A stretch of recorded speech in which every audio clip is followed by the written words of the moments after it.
बिस्मिल्लाहिर्रहमानिर्रहीम। अस्सलाम वालेकुम। शांति तालम सलाम कैफ़ा हालुका। Welcome back my YouTube channel Mix Plate Planet. जो एक और ज़बरदस्त सी खट्टी खट्टी रेसिपी लाई हूँ वो है एक खट्टे से मज़ेदार से अचार की रेसिपी जो झटपट तैयार हो जाएगा। इससे पहले भी मैंने अपने चैनल पे एक ज़बरदस्त से अचार की रेसिपी अपलोड की है जो बिना तेल के बनाने का बहुत आसान तरीका है।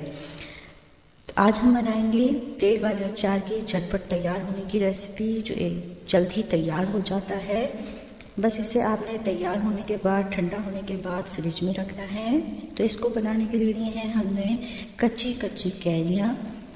इसे लंबाई के रूप में काट लेंगे हम 4 स्लाइसिस में और फिर उसके बाद छोटे छोटे पीस में इसे कट कर लेंगे। इस तरह छोटे छोटे पीस में कर लेना है इसे कट। ज़्यादा बड़े पीस नहीं करना। अगर आपको ज़्यादा बड़े पीस पसंद हो तो बड़े पीस में कर लें, कोई मसला नहीं है। इसे छोटे छोटे पीस में करने के बाद हम इसका अचार बनाएंगे बहुत ज़बरदस्त सा। इसको काटने से पहले अच्छी तरह धो लेना है और खुश्क कर लेना है। आपने इस पर जो गंदगी वगैरह लगी है उसे साफ़ कर लेना है। अब हम बनाएंगे इसके लिए एक ज़बरदस्त सा मसाला जिसके लिए है हमने मिक्सी जार। उसमें हम डालेंगे तकरीबन 2 टेबल स्पून साबुत खुश्क धनिया। इसे सब मसालों को आपने पहले साफ़ कर लेना है। 1 टेबल स्पून लेंगे मेथी दाना और इसके साथ ही हम लेंगे सफ़ेद ज़ीरा 2 टेबल स्पून। अब इन सभी मसालों को हम दरदरा पीस लेंगे। देखिए हमने पीस लिया है दरदरा सा मोटा मोटा। इसे पीस लेने के बाद हम इसमें ऐड करेंगे पिसी हुई राई। अगर आपके पास पिसी हुई राई ना हो तो आप इस मसाले को पीसते हुए साबुत राई ऐड कर सकते हैं।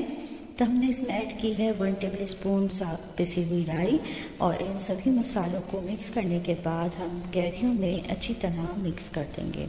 देखिए हमने इसे कैरियों में डाल दिया। इससे बहुत ज़बरदस्त मसाला बनेगा और बहुत टेस्टी मसाला बनेगा। इसके अलावा हम इसमें मसाले ऐड करेंगे। हमने इसमें डाला है 1/2 टेबल स्पून कलौंजी का। कलौंजी मसालों के साथ नहीं पीसी जाती क्योंकि इसका टेस्ट ख़राब हो जाता है, इसमें कसैलापन होता है। इसके अलावा हम डालेंगे 1.5 टेबल स्पून नमक, 1.5 टेबल स्पून पिसी हुई लाल मिर्च। अचार में मसाले चटपटे अच्छे लगते हैं और इनको ख़राब होने से बचाते हैं, तो हमने ये मसाले इसमें ऐड कर दिए हैं। इसके साथ ही हम डालेंगे 1 टीस्पून भर के हल्दी का। इन सभी मसालों को हमने अच्छी तरह मिक्स कर लेना है और मिक्स करने के लिए हम इसमें लेंगे सरसों का तेल। 1 प्याली हमने सरसों का तेल लिया है और इसको पका के अच्छी तरह ठंडा कर लेना है। ठंडा करने के बाद कुछ तेल हम इसमें ऐड करेंगे ताकि मसाले अच्छी तरह कैरियों में कोट हो जाएं, अच्छी तरह इसमें लग जाए और रंग बिरंगे कलर कैरी पे आ जाए मसालों के। तो हम इसमें तेल डालने के बाद इन सबको अच्छी तरह मिक्स कर रहे हैं। देखें कितना ज़बरदस्त कलर आ गया है, रंग बिरंगी कैरियाँ हो गई हैं, कहीं से लाल, कहीं से पीली, कहीं से हरी, कितनी खूबसूरत लग रही हैं। और इसके बाद हम इसमें ऐड करेंगे हरी मिर्चें। हरी मिर्चें डालने के लिए इसमें बीच में एक कट लगा देंगे ताकि अच्छी तरह मसाला इसमें ऐड हो जाए, अच्छी तरह इसमें लग जाए मसाला। तो आपको जितनी पसंद हो, हमने तकरीबन 4 हरी मिर्चें इसमें ऐड की हैं और इन्हें भी मसाले में अच्छी तरह मिक्स कर लेना है। बस ये हो गया तैयार मसाला। अब हम इसे पकाने की तैयारी करते हैं। सभी चीज़ों में मसाला अच्छी तरह लग गया है। कितना खूबसूरत लग रहा है, मज़ेदार सा, मुँह में पानी आ रहा है इसको देख के, चटपटा सा। अब हम ये प्याली में तेल जो हमने ठंडा करके रखा हुआ था पकाने के बाद, इसे हमने एक पैन में ऐड किया है। मीडियम फ्लेम पे हमने इसे हल्का सा गर्म किया। इसके बाद हम इसमें लहसुन ऐड करेंगे। 6 जगह तकरीबन हमने लहसुन के इसमें हल्के हल्के फ्राई करे हैं, ज़्यादा फ्राई नहीं करना नहीं तो जला हुआ टेस्ट आएगा। उसके बाद हमने कैरियों को इसमें ऐड कर दिया है। तकरीबन 1 से 2 मिनट हम इसे ऐसे ही पकाएंगे ताकि अच्छी तरह पक जाए, इसका पानी खुश्क हो जाए। फिर इसके बाद हमें सिर्फ तकरीबन 5 मिनट, ज़्यादा नहीं पकाना, 5 मिनट भी आप इसे ढक के रखेंगे तो यह तकरीबन अंदर से गल जाएंगी। ज़्यादा पकाने से ज़्यादा गल जाएंगी और टूट जाएंगी। अभी देखिए हमने 5 मिनट इसको ढक के पकाया है, बहुत ज़बरदस्त सी गल गई हैं, तैयार हो गई हैं और हमने इसका फ्लेम ऑफ कर दिया है। पानी इसमें नहीं रहना चाहिए। इसे अच्छी तरह खुश्क कर लें, इसे खुले हुए बर्तन में निकाल लें ताकि अच्छी तरह ठंडा हो जाए।